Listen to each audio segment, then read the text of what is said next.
Why was Charlie Kirk shot dead? What words could be so controversial, so shocking, that they might have painted a target on his back? In this video, we dive into the very statements, the raw quotes, and the fiery speeches that may have fueled anger, division, and ultimately violence.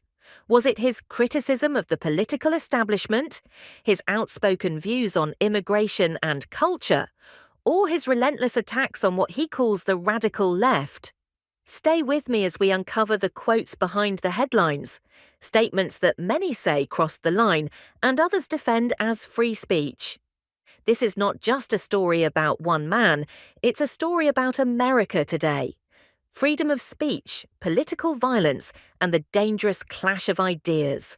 Charlie Kirk, a conservative youth activist and prominent supporter of former President Donald Trump, was fatally shot on Wednesday, September 10th, in what authorities are calling an apparent assassination. The incident has heightened concerns over the potential for further political violence in an already tense United States. Trump confirmed Kirk's death on Truth Social, writing, "The great and even legendary Charlie Kirk is dead." The 31-year-old activist succumbed to his injuries shortly after the attack. The shooting occurred as Kirk was speaking at Utah Valley University. Footage from the event captured him addressing a packed audience when a single gunshot rang out. Kirk appeared to collapse in his chair, and chaos quickly spread through the crowd as the camera cut away. In a statement, Utah's Department of Public Safety described the shooting as a targeted attack. Officials reported that the suspect is believed to have fired from the roof of a nearby building overlooking the student courtyard where the public event was being held. In January 2024, Charlie Kirk said on his podcast, "If I see a black pilot, I'm going to be like, boy, I hope he's qualified." He made this remark during a debate about airline diversity programs. Supporters of DEI said such initiatives promote fairness, but critics like Kirk argued they risk lowering standards. The problem? His words sounded racist to many, as if black pilots needed extra doubt simply because of their race. That single line sparked national outrage, showing how one sentence can ignite America's most sensitive debates on race and equality. On December 8, 2022, Charlie Kirk said on his podcast, "If you're a WNBA, pot-smoking, black lesbian, do you get treated better than a United States Marine?"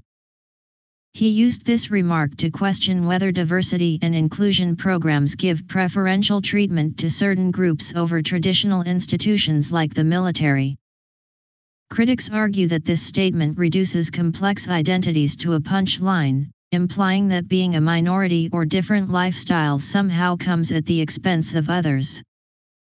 Whether you agree or not, it sparked national debate about fairness, privilege, and how America values different contributions.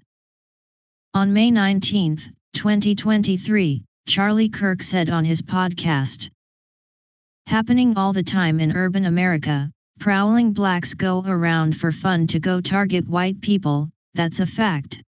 It's happening more and more." This statement links criminal behavior to black people as a group, using words like prowling and for fun to emphasize negativity. Critics say it is racist and inflammatory, fueling stereotypes and racial division. Remarks like this can stoke fear and hostility between communities, worsening social tensions. On January 3, 2024, Charlie Kirk said on his podcast, "If I'm dealing with somebody in customer service who's a moronic black woman, I wonder, is she there because of her excellence, or is she there because affirmative action?"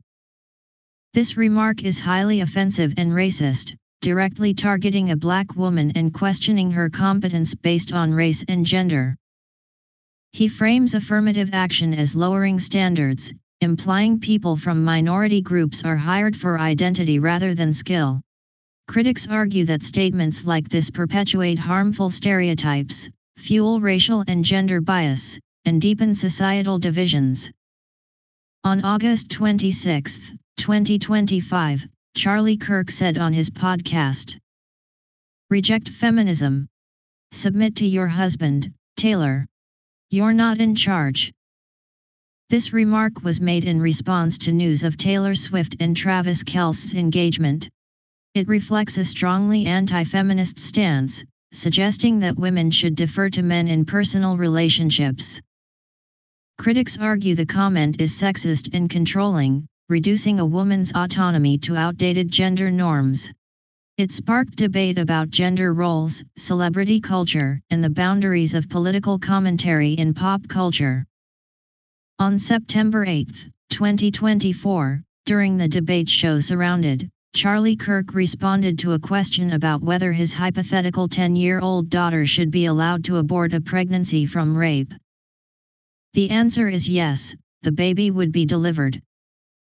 This statement reflects Kirk's strong anti-abortion stance, even in extreme circumstances involving a minor and sexual assault.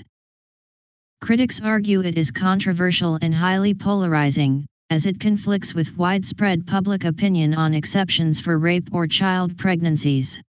Supporters might frame it as consistent with strict pro-life principles. This remark sparked intense debate about ethics, parental control, and reproductive rights in America. On April 5, 2023, at an event organized by Tepews of Faith, the religious branch of Turning Point USA, Charlie Kirk said, "I think it's worth to have a cost of, unfortunately, some gun deaths every single year so that we can have the Second Amendment to protect our other God-given rights. That is a prudent deal. It is rational." Kirk argued that some deaths from gun violence are an acceptable cost to preserve the right to bear arms. Critics see this as cold and insensitive, treating human lives as expendable for political principles. Supporters might frame it as a defense of constitutional rights, but the remark sparked debate about the moral and social costs of gun rights in America. On August 22, 2025, Charlie Kirk said on his podcast, "America was at its peak when we halted immigration for 40 years and we dropped our foreign-born percentage to its lowest level ever. We should be unafraid to do that." Kirk praised historical immigration restrictions and suggested the U.S. should consider limiting immigration again. Critics argue this statement is nationalist and exclusionary, ignoring the economic, cultural, and humanitarian contributions of immigrants. It sparked debate about America's identity, immigration policy, and the balance between security and diversity. On March 20, 2024, Charlie Kirk said on his podcast, "The American Democrat Party hates this country. They want to see it collapse. They love it when America becomes less white." In this statement, Kirk accuses the Democratic Party of wanting America to fail, framing demographic changes as a threat to white Americans.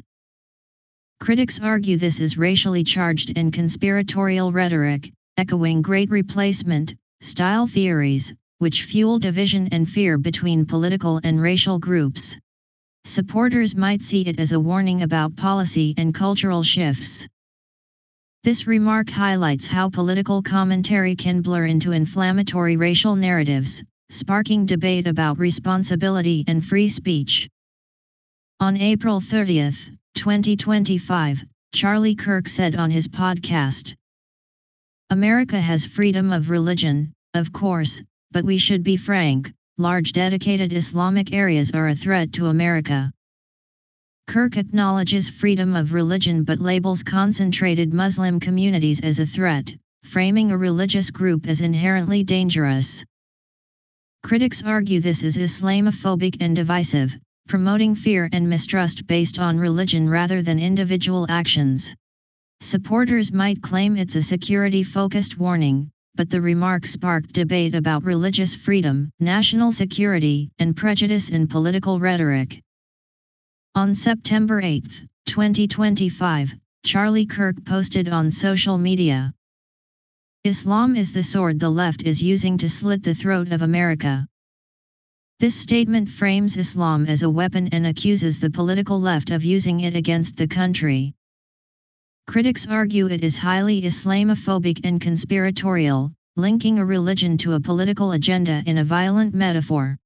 Such rhetoric fuels fear, division, and hostility toward Muslim communities, while oversimplifying complex political and religious issues.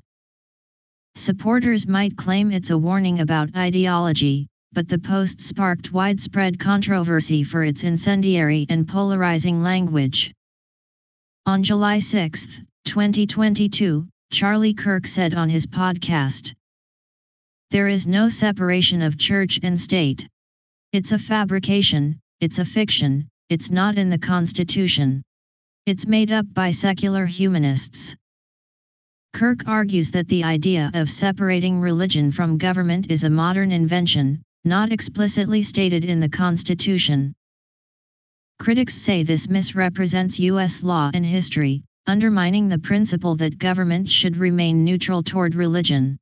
Supporters might frame it as a defense of religious influence